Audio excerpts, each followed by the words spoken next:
Hi welcome to my channel. ತಮ್ಮೆಲ್ಲರಿಗೂ ನಮ್ಮ ಚಾನಲ್ಗೆ ಸ್ವಾಗತ ಕೋರ್ತಾ ಇವತ್ತು ನಾನು ನಿಮಗೆ ತಿಳಿಸ್ಕೊಡ್ತಿರುವ ವಿಷಯ ಮೊರಾರ್ಜಿ ವಸತಿ ಶಾಲೆಗೆ ಆಯ್ಕೆ ಪ್ರಕ್ರಿಯೆ ಹೇಗಿರುತ್ತೆ ಅಂತ.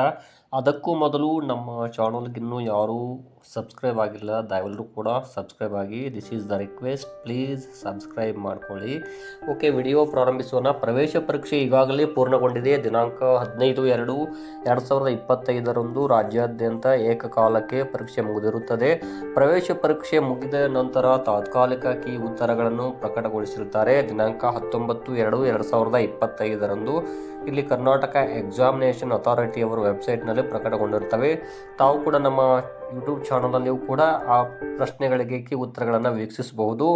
ನಿಮ್ಮ ಉತ್ತರಗಳು ಸರಿ ಇದ್ದು ವೆಬ್ಸೈಟ್ನಲ್ಲಿ ತಪ್ಪು ಉತ್ತರ ಪ್ರಕಟವಾಗಿದ್ದರೆ ಇಂದು ಕೂಡ ತಾವು ಅಬ್ಜೆಕ್ಷನ್ ಸಲ್ಲಿಸಬಹುದು. ಇಂದು ಕಡೆ ದಿನಾಂಕವಾಗಿರುತ್ತೆ. ಇನ್ನು ಸೀಟು ಹಂಚಿಕೆ ಮತ್ತು ದಾಖಲಾತಿ ಅಥವಾ ಕೌನ್ಸಿಲಿಂಗ್ ವಿಧಾನದ ಬಗ್ಗೆ ನೋಡುವುದಾದರೆ, ಪ್ರವೇಶ ಪರೀಕ್ಷೆಯಲ್ಲಿ ಪಡೆದ ಅಂಕಗಳ ಆಧಾರದ ಮೇಲೆ ಜಿಲ್ಲಾ ಮಟ್ಟದ ಮೆರಿಟ್ ಪಟ್ಟಿಯನ್ನು ಸಿದ್ಧಪಡಿಸಿ ಪರಿಶಿಷ್ಟ ಜಾತಿ ಹಾಗೂ ಪರಿಶಿಷ್ಟ ಪಂಗಡ ಪ್ರವರ್ಗ 1 OBCಯಲ್ಲಿ 2A 2B 3A 3B ಮತ್ತು ಸಾಮಾನ್ಯ ಬಾಲಕ ಬಾಲಕಿಯರು ಸ್ಥಳೀಯ ಅಥವಾ ಸ್ಥಳೀಯೇತರ ಮೀಸಲಾತಿಗೆ ಅನುಗುಣವಾಗಿ ಹಾಗೂ ಆನ್ಲೈನ್ ಸೀಟು ಹಂಚಿಕೆಗೆ ಈ ಕೆಳಕಂಡ ಅಂಶಗಳನ್ನು ಪರಿಗಣಿಸುತ್ತಾರೆ.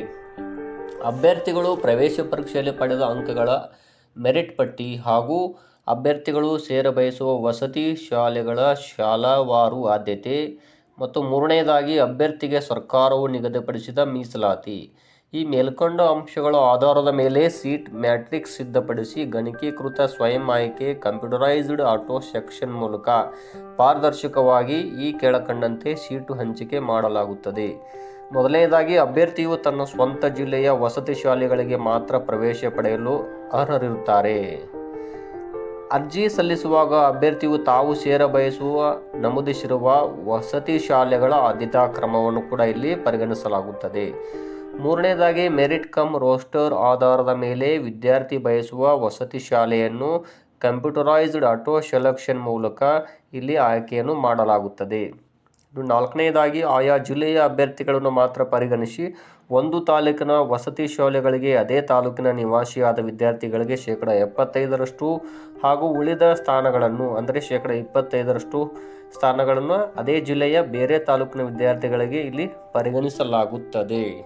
ಇನ್ನು ಮೊದಲನೇ ಸುತ್ತಿನಲ್ಲಿ ಹಂಚಿಕೆಯಾಗದೆ ಖಾಲಿ ಉಳಿದ ಸೀಟುಗಳು ಮತ್ತು ಮೊದಲನೇ ಸುತ್ತಿನಲ್ಲಿ ಹಂಚಿಕೆ ಪಡೆದು ಶಾಲೆಗೆ ದಾಖಲಾಗದೆ ಉಳಿದ ಸೀಟುಗಳನ್ನು ಕ್ರೋಢೀಕರಿಸಿ ಮೊದಲ ಸುತ್ತಿನಲ್ಲಿ ಭಾಗವಹಿಸಿ ಸೀಟು ಹಂಚಿಕೆಯಾಗದೇ ಇರುವ ಅಭ್ಯರ್ಥಿಗಳಿಗೆ ಮಾತ್ರ ಪರಿಗಣಿಸಿ ಎರಡನೇ ಸುತ್ತಿನ ಆಯ್ಕೆ ಪ್ರಕ್ರಿಯೆ ನಡೆಸುವರು. ಇದೇ ರೀತಿ 3, 4 ಹಾಗೂ 5ನೇ ಸುತ್ತುಗಳ ಕೌನ್ಸಿಲಿಂಗ್ ನಡೆಯುತ್ತದೆ.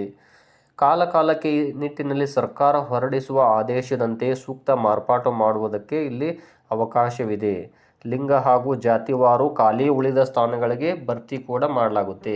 ಅದು ಹೇಗೆ ಅಂದರೆ, ಪರಿಶಿಷ್ಟ ಜಾತಿ ಮೀಸಲಾದ ಸ್ಥಾನ ಖಾಲಿ ಉಳಿದರೆ ಕ್ರಮವಾಗಿ ಪರಿಶಿಷ್ಟ ಪಂಗಡ ಪ್ರವರ್ಗ 1, 2A 2B 3A 3Bಗೆ ಹೀಗೆ ಅವಕಾಶವನ್ನು ನೀಡಲಾಗುತ್ತದೆ. ಇದೇ ರೀತಿಯಾಗಿ ಬೇರೆ ಬೇರೆ ವರ್ಗದ ಸ್ಥಾನದ ಖಾಲಿ ಸ್ಥಾನ ಉಳಿದಿದ್ದರೆ ಮೇಲಿನಂತೆ ಈ ನಿಯಮವನ್ನು ಪಾಲಿಸಲಾಗುವುದು. ಬಾಲಕ ಸ್ಥಾನ ಖಾಲಿ ಉಳಿದಿದ್ದರೆ ಅದೇ ವರ್ಗದ ಬಾಲಕಿಯರಿಗೆ ಆಯ್ಕೆ ಮಾಡಲಾಗುತ್ತದೆ. ಇನ್ನು ಬಾಲಕಿಯ ಸ್ಥಾನ ಖಾಲಿ ಉಳಿದರೆ ಅದೇ ವರ್ಗದ ಬಾಲಕರಿಗೆ ಅವಕಾಶವನ್ನು ನೀಡಲಾಗುತ್ತದೆ. ಸ್ಥಳೀಯ ಅಭ್ಯರ್ಥಿಗಳಿಗೆ 75% ಹಾಗೂ ಇಲ್ಲಿ ಸ್ಥಳೀಯೇತರ ವಿದ್ಯಾರ್ಥಿಗಳಿಗೆ 25% ಸ್ಥಾನಗಳನ್ನು ಇಲ್ಲಿ ಮೀಸಲಿಡಲಾಗುತ್ತದೆ. ಒಟ್ಟಾರೆಯಾಗಿ ಇಲ್ಲಿ ಈ ನೇಮಕಾತಿ ಈ ವಿದ್ಯಾರ್ಥಿಗಳ ಆಯ್ಕೆಯ ಪ್ರಕ್ರಿಯೆಯು ಸಂಪೂರ್ಣ ಪಾರದರ್ಶಕವಾಗಿ ನಡೆಯುತ್ತಿರುವುದರಿಂದ ಇಲ್ಲಿ ಯಾವುದೇ ಮಧ್ಯವರ್ತಿಗಳಿಗೆ ಅವಕಾಶವಿರುವುದಿಲ್ಲ. ಹಾಗಾಗಿ ತಾವು ಇಲ್ಲಿ ಯಾರನ್ನೂ ಕೂಡ ಸಂಪರ್ಕಿಸಬಾರದು. ಯಾವುದೇ ಇಲ್ಲಿ ಹಣದ ವ್ಯವಹಾರ ಕೂಡ ಇಲ್ಲಿ ಮಾಡಬಾರ್ದು. ಇಲ್ಲಿ ನೇರವಾಗಿ ಅವರು ಪಡೆದಿರುವ ಅಂಕಗಳು ಹಾಗೂ ಮೀಸಲಾತಿ ಸಂಬಂಧಪಟ್ಟ ಹಾಗೆಯೇ ಇಲ್ಲಿ ಆಯ್ಕೆಯ ಪ್ರಕ್ರಿಯೆ